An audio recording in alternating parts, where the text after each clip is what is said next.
अस्सलाम वालेकुम प्यारे बच्चों, उम्मीद करता हूँ आप सब खैरियत से होंगे।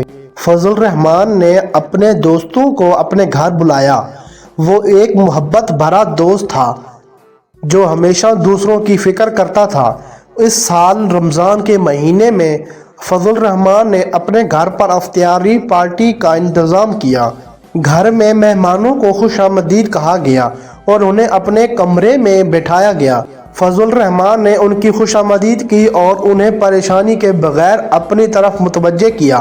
इफ्तारी के लिए तैयारियां शुरू की गईं और खुशबुएं घर में फैल गईं।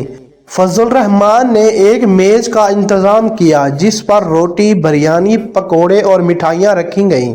मेहमानों ने भी अपने खूबसूरत इफ्तारी तामात लाए। बच्चे और बड़े सब मिलकर रोज़ा खोलते वक्त दुआ की अदायगी की और इफ्तारी शुरू हो गई।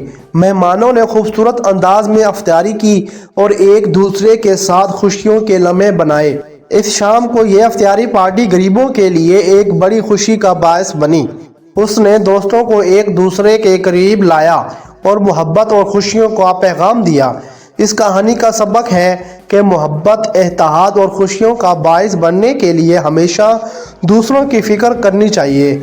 गरीब को अपने साथ हमेशा शामिल किया जाए और उनकी खुशियों में शरीक होना चाहिए। इसी तरह रमज़ान के महीने में इफ्तारी पार्टी का इंतज़ाम करके हम दूसरों के साथ मोहब्बत और खुशी को बढ़ा सकते हैं।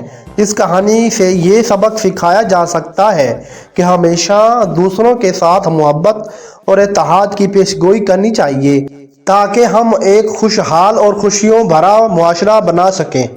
प्यारे बच्चों, ये थी आज की कहानी। उम्मीद करता हूँ ये कहानी सुनकर आप लोगों को बहुत मज़ा आया होगा।